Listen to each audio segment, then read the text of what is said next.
Hello, everybody. My name is Stephen E. Kelly, and this is the Stephen E. Kelly Show. We are Truth Cat Radio, the one and only. It's 6:03 p.m. You missed the first 3 minutes, but that's okay. You're never going to hear it. It's December 5th, 2024. Interestingly enough, what is that? Pearl Harbor Day? Something like that, December 5th. Attack. The day of treachery. The Japanese attacked us. I'm going off the script here. Yeah, it's interesting because when you think about it, it's a good theme, because what I'm going to talk about is kind of the bullshit of democracy. It's like, what's the title of the show tonight? Let me just pull that up here again just to get that right for you guys. Here, whoop, whoop, whoop, whoop. The lie that is Western democracy. I should say democracy in general, but I'm picking on the West tonight because there are certain issues, things going on in the West. I call it the West, the thing we call the euphemistically the West, which I guess is the area of the world controlled by the Khazarian Empire or the world mafia, or I don't know, the powers of Satan. Let me remind all of you before I get too far into this tonight, and I suppose this especially applies to the new listeners that don't know who the hell I am or what the hell this is about. The Occupy the Getty mission is nothing less than an operation to end all evil on Earth and essentially take over the world. That's right. Take over the fucking world and your borders and your governments and your sovereign whatever. Take away all your nationality, all that, because you are worthless and you have to deal with a leadership that essentially worships Satan and is so much in fear of Satan that they have to do all these evil, wicked things. And that's really the message tonight, because the real message here is that when you all run around thinking that these normal people are normal and have normal amounts of human compassion, human decency, human values, all that stuff that represents the cornerstone of democracy and the values that we cherish, you have to realize that this is a weapon, a tool used against you to keep you polite, while the enemy, who has that nice face, that very soft face, very often a woman it seems lately, will be the scum of the earth, bringing in the Antichrist. And ultimately, I want to just point out some of the things that are going on today. And I'll say this in the defense of the ladies. I know there's a lot of ladies we're going to talk about, but not all of them are ladies. I mean, one of the big villains we're going to be talking about tonight is the leader of Turkey, Erdogan, whatever you want to call him.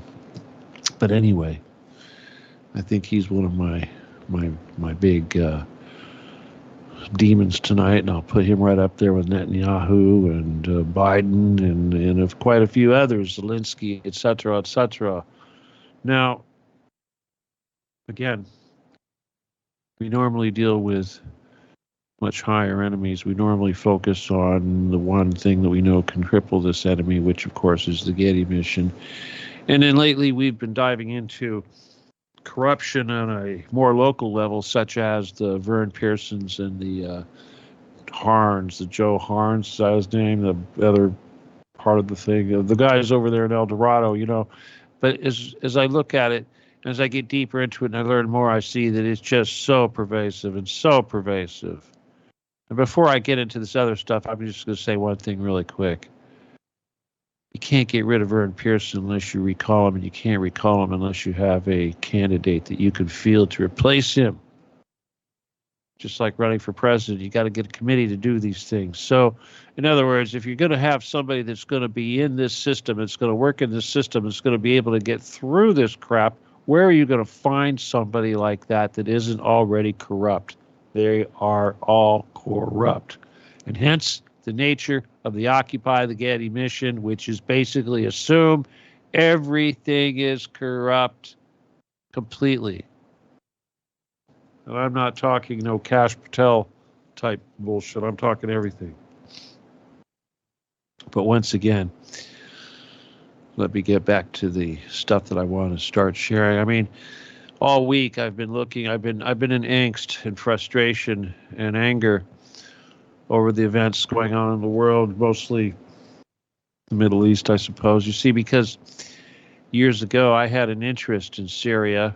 I had friends in Damascus in the outlying area that kept me involved in stuff. And just like I did when I developed friendships with people in the Donbass during the area or the time of 2014 when the big coup took place. So I need to talk about that tonight too, because some of the events that we are going to talk about, like what's going on in Georgia, is symbolically a anniversary of sorts of the Maidan revolution and the color revolution. And if you look at, and when we talk about these color revolutions, you'll understand a little bit about the evil that I'm talking about this thing that calls itself democracy and calls itself European values, Western values, that goes and destroys countries and destroys people, commits genocide and starts wars for the true reason, which is grifting, graft, taking the money, stealing, feeding the greed. And you know, before I get too far into it, I want to remind everybody that the real enemy here of me, and should be you too, is greed and ego. Fuck your greed and fuck your ego. And these are the tools that will be used by the enemy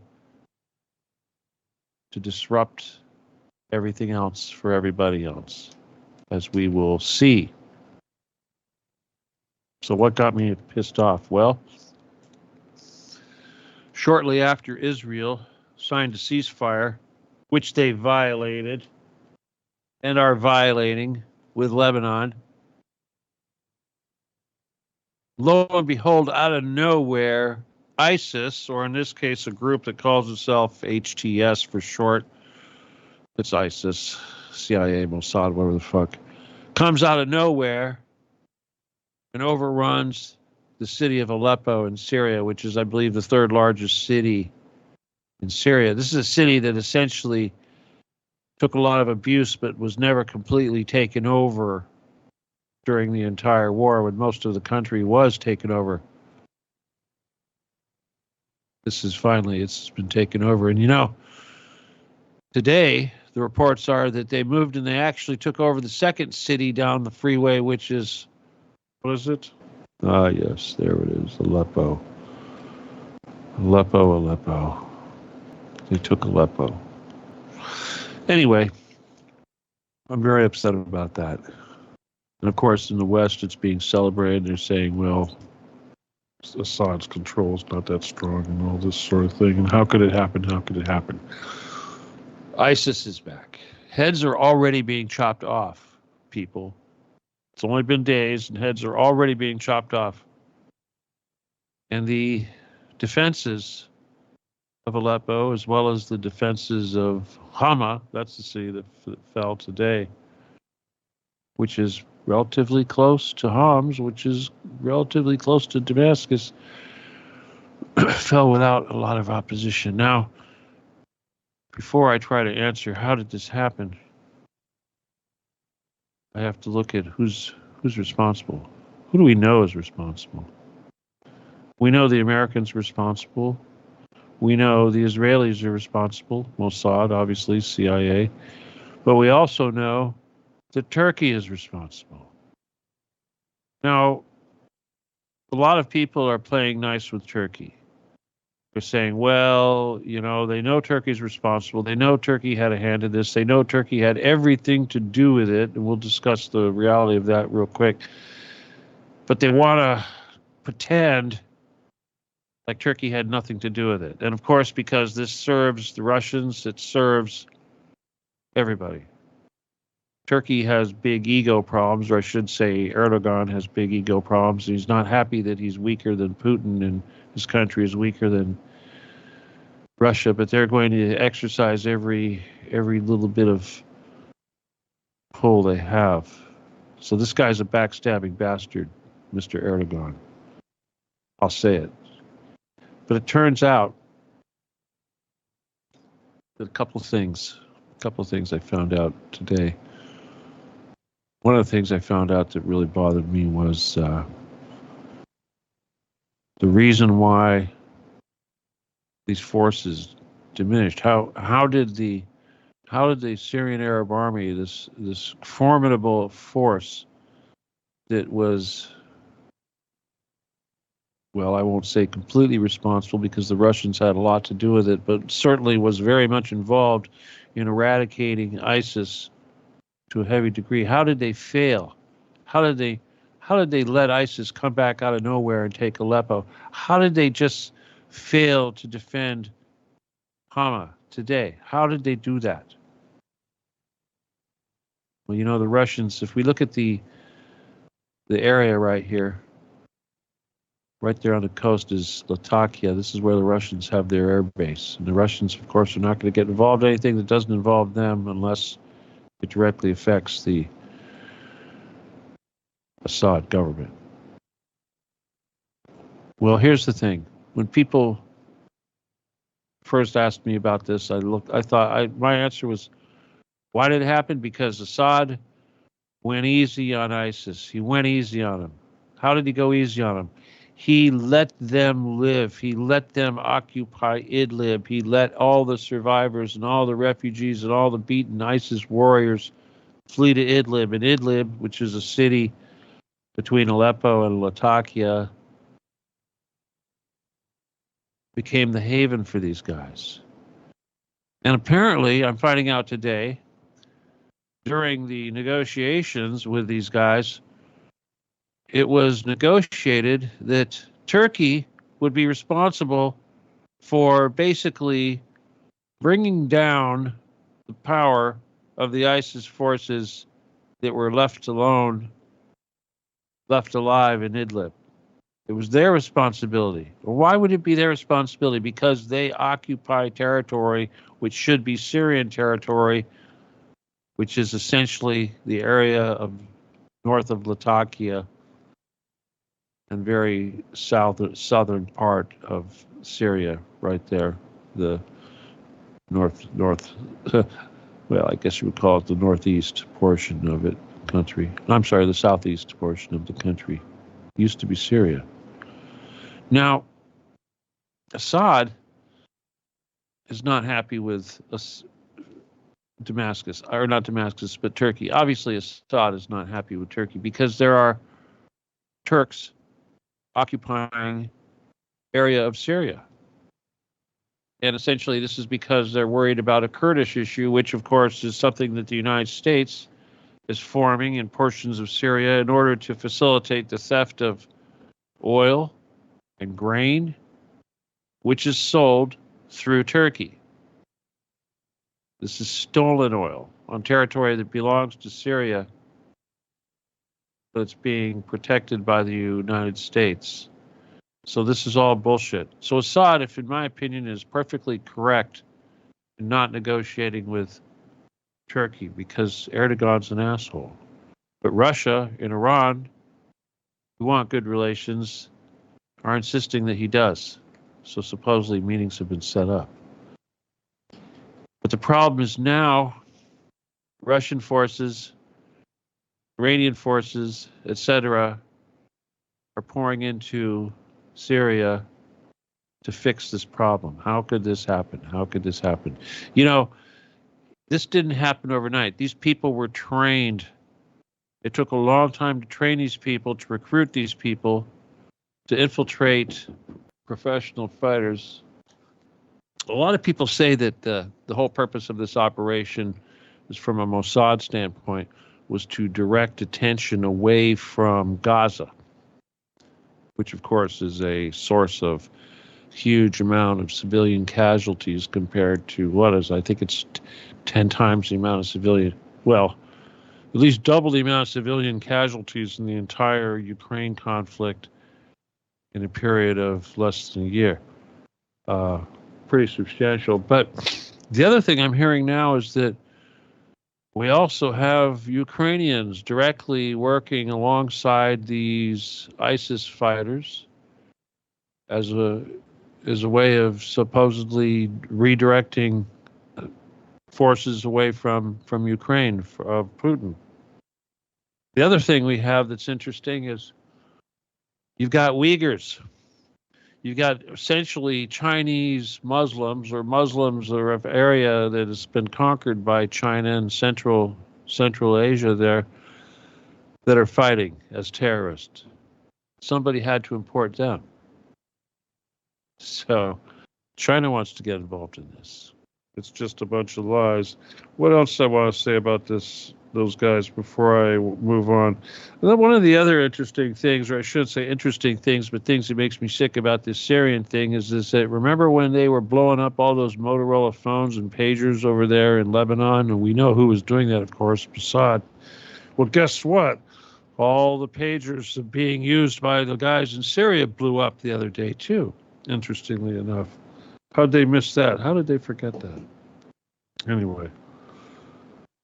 So, at the very least, we are actively supporting, promoting, arming, funding, however you want to. We essentially are the head chopping ISIS, so-called fake Islamic bastards that use every bit of scum that they can employ to run in there and take over this area to try to accomplish strategic gain. So they failed in Lebanon. They're failing in Ukraine. It's going to be over very soon. And they think that this is going to help. But again, this pisses me off because how could this happen? How is this Western democracy? How is this NATO? How are these groups of people? How can we be supporting the head choppers? How is this okay?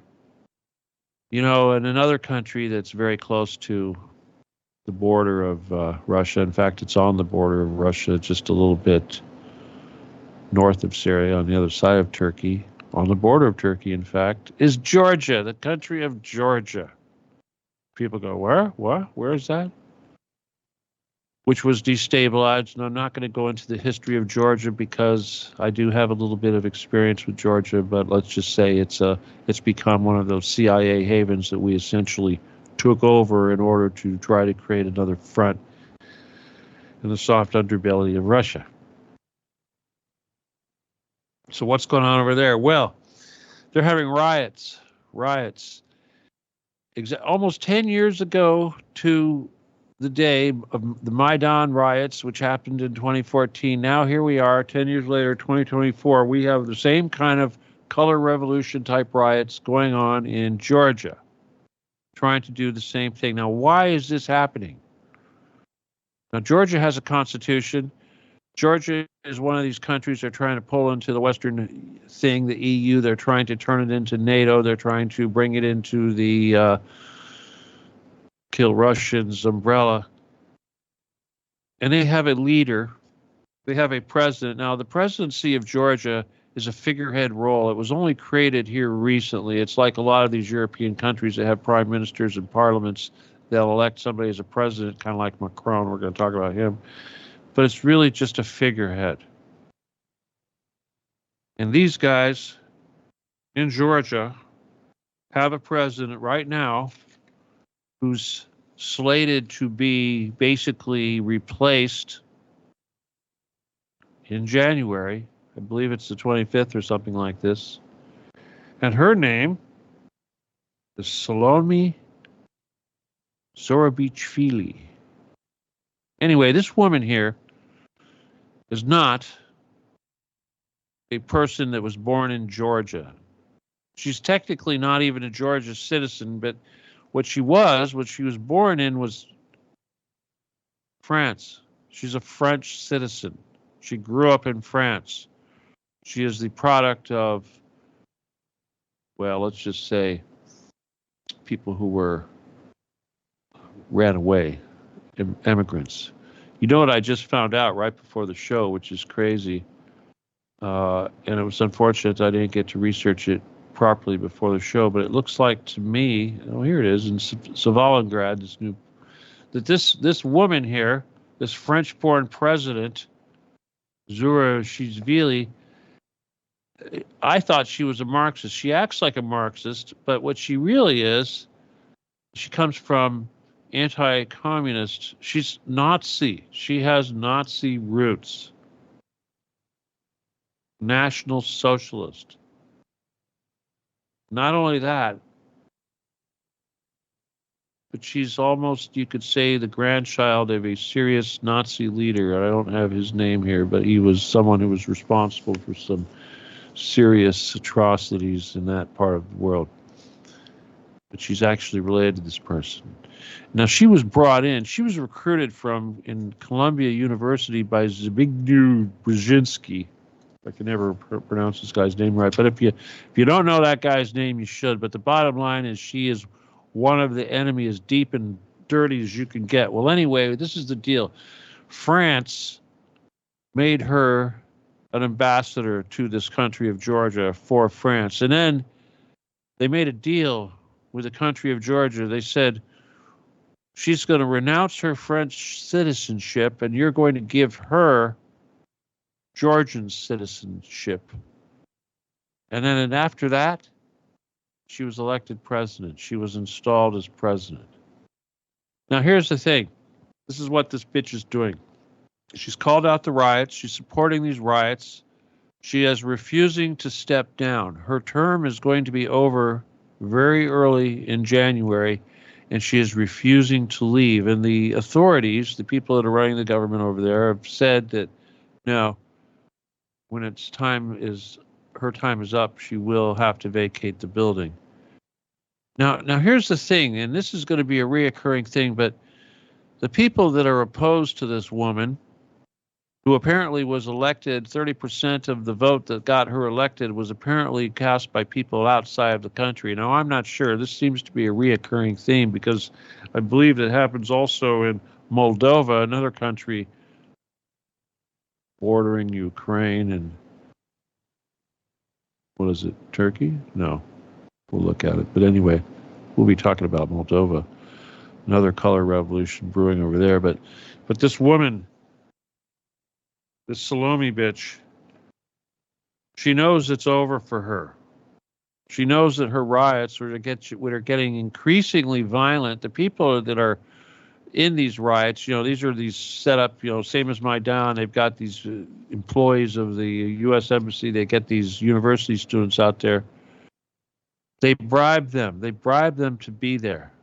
All of these people are bribed. There's that greed thing. They promised them all sorts of things.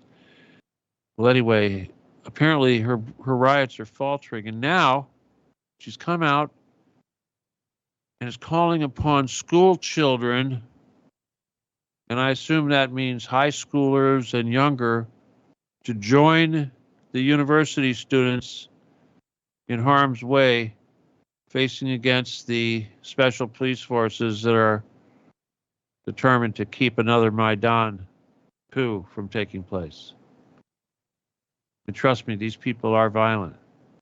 So this woman, is calling for school children to get involved. She wants them to get killed so that a crisis can happen and the West can come in and say, it's for the children.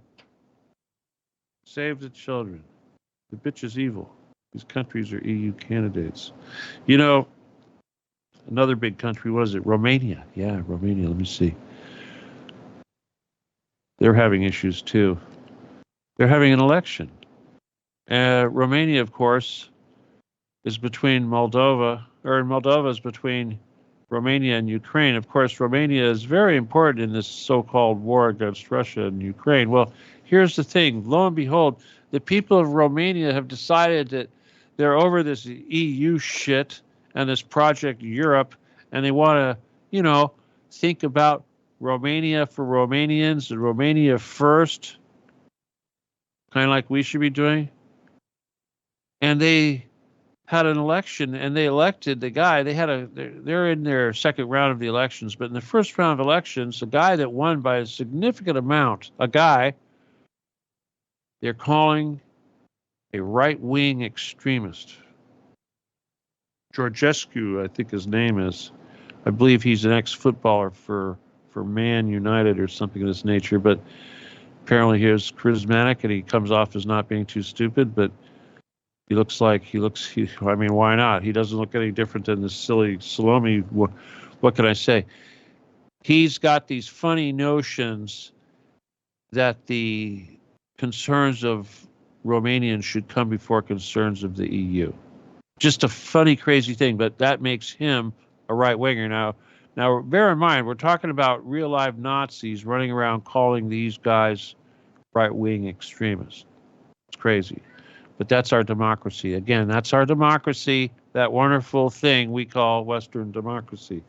Anyway, when he won the first round of this election, the EU freaked out. They made all sorts of threats. They said, "We're going to pull out we're going to drop you from the EU. We're going to sanction you. We're going to do all these things. We're going to destroy you. We're going to attack you economically and ruin you in our whatever it is that they're part of in the EU." And what is that? That's extortion. That is interference. That's not democracy. Democracy was the will of the people that got that guy elected, supposedly, this thing that they're supposedly supporting. But that's Western democracy. This Nazi EU thing comes first. Well, in Moldova, they have a woman that's president right now, who I believe was also basically elected by people outside of the country. Her name is Maria Sandu. Of course, she's very pro-EU. She thinks that being European, being part of the EU, the values, when I say values, you know what I'm talking about, the transgender stuff, everything comes with it. The opportunities are far superior than to go it alone. And I should mention, when I was looking at Moldova, it seems to me that some assholes in Ukraine have gone way out of their way to make sure that this little landlocked country of Moldova has like zero ability to enter into the Black Sea. I mean, it's like so close. But no, Ukraine installed like a game reserve or a private park between Moldova and the entrance to the Black Sea. It's crazy. It's crazy. What do they got? They got the Danube. That's it. All their exports have to go through the Danube. So it makes me wonder what could be if there was some actual cooperation and true human values being exhibited here. I don't think so. I guess that's kind of like Turkey thinking that it's only right for Syria to talk to Assad or Erdogan when Erdogan's the one being the backstabbing asshole. Very strange. Don't get me started about Armenia or Azerbaijan, right next to Georgia also. You know, more fun with democracy. Another major partner, major player in the EU, of course, the major so-called democracy, the bastion of democracy is France. And what just happened today, just a little while ago, what's his name? Garnier? The one that he had a no confidence vote, top of the government. Basically everybody came down on him, right, left, everything came down on him. Destroyed essentially the Macron government, who refuses to step down.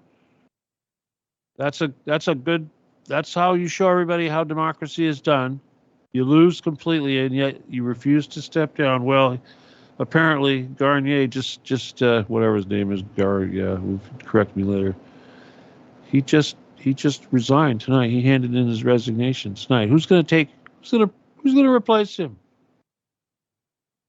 Macron, of course, is going to try to establish some sort of coalition. We know damn well it's not going to work, but he won't let go. If he resigned, like he should do right now, Macron, they could hold snap elections. They could have complete new elections like they should be doing. But no, he doesn't want to leave until, 2026, I think it is.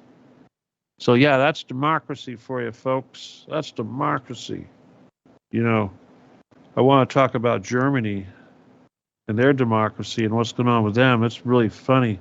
But I think before I do, I have to talk about South Korea, another democracy, so-called democracy. One of our players, one of our allies, part of the so-called West. What's going on over there? Let's see. The president, doesn't matter what his name is, if you look at the list of different people that have been running South Korea since whenever, they either died, got replaced, got thrown in jail, got pardoned, ran again, threw the other guy in jail, whatever. But this guy here, he tried to pull a coup against the rest of the country. He basically sent the troops to parliament to shut down the door, to block the doors, to keep members of parliament from entering the premises so that they could vote on a no confidence motion or whatever it is. Get this. It turns out, interestingly enough, how we all come back to the same thing, that the reason for this crisis in South Korea was because the South Korean president wants to send arms and whatever their currency is over there to Ukraine. And the parliament does not want that and is trying to vote against it, and he is trying to rather shut down the whole country to try to prevent that from happening. Now, apparently, the head of the defense, whoever was responsible for using the troops to suppress the parliament, has resigned tonight. So I would say his little version of Western democracy is kind of fizzled out, and we'll see where that happens. And, I'll tell you, not to skip France too much, but Marie Le Pen, another so-called far-right extremist, has been labeled, because she's pro-France, anti, European values, let's just flood the country with immigrants, that kind of thing. Well, anyway, she's the real winner, and yet they'll do everything they can to keep her out, to keep her influence. Hell, they'll threaten her with legal action. They'll accuse her of all sorts of violations and legal malfeasance, just like they do over there in El Dorado County, with their litigious bullshit. Well, that's what they do because they have the power, democratically elected power. Fuck Korea. Oh, before I move on to Korea, I should mention North Korea. North Korea was the reasoning, the excuse for why we gave the green light to the Taurus and the ATACMS and the whatever missiles, the Storm Shadow missiles that have been continuously fired. The ones that Russia's basically said, if you keep doing that, we're going to nuke you. They keep saying that over and over, and nobody's listening, Guys, ultimately, that's what this show is about again. Occupy the Getty so that we can not get nuked. We're getting really close. I'll talk about the meeting that Tucker had with Lavrov here very soon. But I got to talk about Germany here just for a second. Now, Germany used to be a powerhouse. Used to be, obviously, a major player. France used to be a major player until Napoleon kind of got beat by Russia. And Germany was also a major player before they kind of got beat by Russia. But now, Germany, which was still an economic giant in the European Union, has cut its throat over Ukraine. They've cut off their gas from Russia. They've just shut down their nuclear reactors because, Greens. And they've elected Greens, people like Annalena Baerbock and Schultz. I think Pistorius is probably a Green also. But what's going on? Every major industry in Germany has to leave the country or just be gone. Volkswagen, I believe it was, major car maker, has laid off 10,000 workers, and they're essentially shutting down and moving out of the country. And Russia said, hey, guys, you used to sell Volkswagen over here. It was very popular. Then you You declined. Now we've got these Chinese cars. All you Volkswagen workers, you can always come over here and work. We'll set up a Volkswagen factory here in Russia. You can build those things again. You'll have gas. Come on. They'd rather cut their throat. You know what they'd rather do? They'd rather make private cars illegal. They're banning cars. The land of BMW, Volkswagen, Mercedes, Audi, etc. is going to stop making passenger cars for you and I. Maybe they'll make them for export, but if you live in Germany, forget it. You're going to have to take a bus. You're going to have some sort of shared system, like they have in those model utopian cities that we've been talking about here, like in California, they're trying to make over there, like California forever and all that corruption, more corruption. But you know what, you people, you're stupid. You're going to buy that shit. You're going to let it keep on going. Back to Germany. They've got this idiot, Annalena Baerbock. I mean, seriously, this woman is an idiot. I guess I would call her a Marxist. I think her main claim to fame is that she used to be a gymnast or something like that. This is the extent of her intellectual ability. But seriously, this woman is an idiot. They made her the head of their, prime ambassador, the secretary of state, whatever it is, that person, the Lavrov. That's like the German version of Lavrov. Well, she just went to China and actually had a meeting face-to-face with Xi Jinping. And this dumb, uppity bitch, in front of everybody, cameras, the public, everybody, started to chastise Xi Jinping for whatever crap, lack of human values, some sort of perceived discrepancy that China was doing. Now, this is amazing, considering how weak this country is now and that they are actually acting with this attitude. Where do these bitches get off acting like they're these immense superpowers, and yet they have nothing to back it up? It's kind of like the silly women from Latvia, Lithuania, and Estonia, and the rest of half these countries, like Kaya Kallas, who's now the #1 EU diplomat. An absolute war hawk. Where does this come from? Well, you know what? China was not amused by this little stunt when she was over there having her audience with Xi Jinping. He looked at her and he did not look very happy, and she got sent off. You know what he did? He basically sent all the press, the German press that had come with her on the plane, they were basically removed from the room so that they did not get to hear what he was going to say. And she got a tongue lashing. And to tell you, the Chinese, when it comes to diplomacy, they are polite. They will go out of their way to be polite and use words that are not offensive. But this time, they weren't rude, but they were very blunt with her. And there are pictures of her being escorted out by other officials with their fingers in her face, waving their fingers at her like, how dare you? And Germany wonders why it's becoming a third world entity and having no power. It's really awful. I'll tell you, Schultz, the defense minister or whatever, I think over there. No, Schultz is the prime minister for Germany. They sent him to Ukraine. He went to go visit Ukraine. And, of course, he promised. He didn't really do much. I don't think he gave much to Zelensky, but he promised him a lot. Zelensky took him to a hospital and showed him a bunch of wounded Ukrainians, and he was not very happy. You could see he was not very happy. And I think, well, you know what? There's wounded Russians too. You want to promote this war, but you don't like seeing guys missing arms and things like that.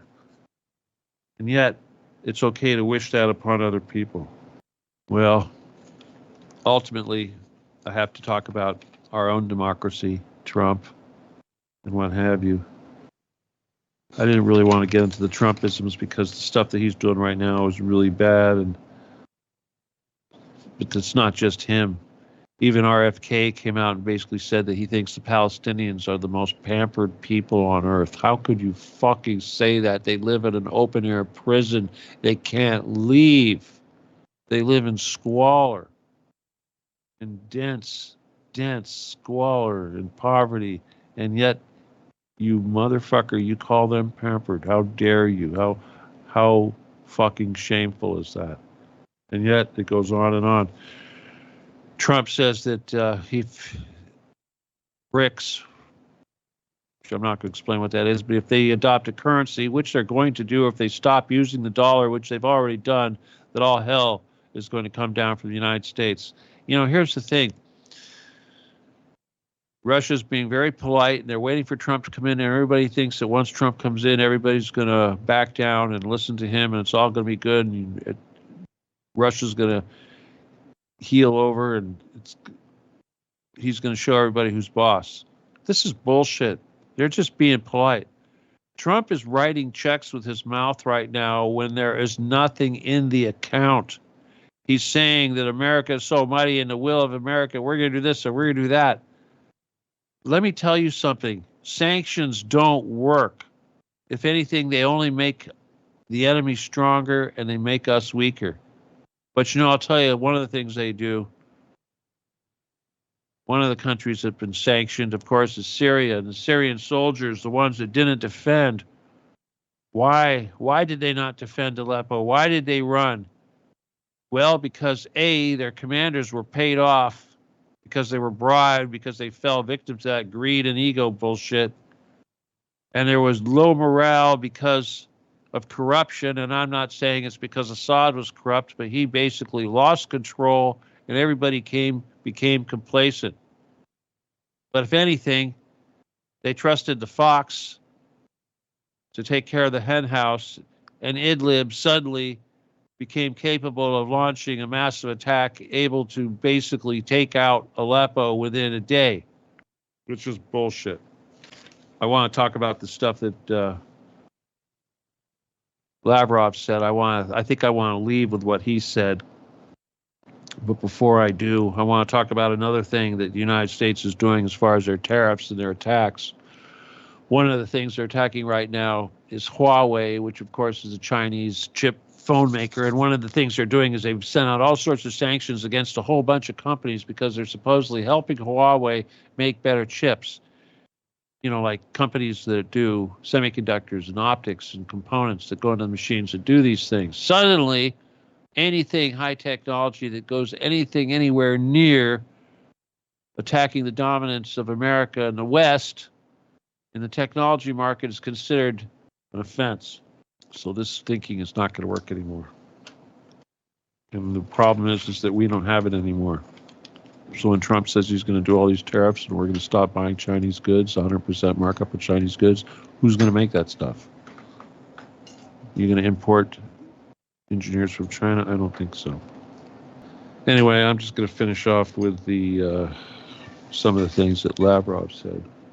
He basically said that these people have Nazism deep in their hearts. He didn't use the word Nazism, but I know that's what it is, and I guess you could swap that out for Satanism, and this is why. Trying to act like they're normal people and act like they can be trusted, and then acting surprised when they pull something like this, and we have to pretend like they didn't do it. Why is that okay in our society?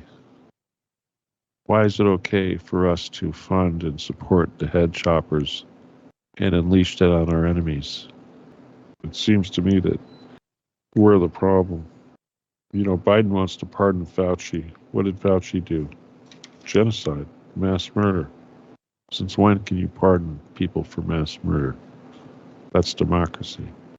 You know, the other thing that Lavrov said is that they believe in sovereign equality of states.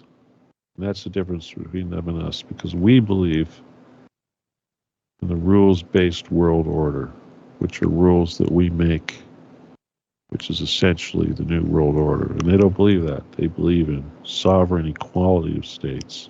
We're all equal. We all should be respected. And he also says that nuclear war can never be won. He says that there's no such thing as limited strikes. So a lot of people right now that are doing this, that are pushing us into this war, they know what's going to happen. We know why they're doing it. They're doing it because of us. Because when we occupy the Getty, it's all gone, and they have nowhere to run. And right now, they wanted to go into their bunkers because that's their secret weapon, just like it says in the protocols. For when we rise up, pitchfork in hand, they will unleash their bombs and destroy all our cities and capitals and archives, which is exactly what they intend to do on a global scale by prodding Russia into nuclear war. And Lavrov and Putin basically say that there is no local nuclear war. They're not just going to attack Ukraine, and we would be very naive to think that we're not going to be a target in the mainland of the United States. So I'm just going to leave it at that, because ultimately, if it happens, it'll be because a lot of stupid humans focused on their egos and their greed were too busy trying to get rich and wealthy and improve their status to focus on the things that are important. Their egos control their lives. All right, should be interesting to see what happens in the time between now and when Trump takes office. But I'll tell you one thing, Stephen Kelly 2028. Vote for me. All right, guys. Once again, if you want to help out economically, and I know nobody really does anymore because I hardly know, I never get any notice. Nobody's very, very seldom. I realized that if I actually said, please send me money, that you guys probably would, but I don't really do that, it is getting sparse. So if you want to help out, of course, it's Stephen Kelly 714 at yahoo.com, and that's my PayPal, and you got to say friend or family, or I will send it back. Thank you so much for that. Join the page on Telegram, again, which is occupythegetty/Stephen D. Kelly, and if you send me an email to law17gun at AOL.com, I'll be happy to send you my book. And also, don't call this number here. I had a guy call this number here who was upset with me because of some of the stuff I said didn't agree with some of his belief systems. But no, you shouldn't. If you want to talk to me, send me an email first, and I'll send you my phone number, and you can call me via a proper phone line, not my Skype. All right?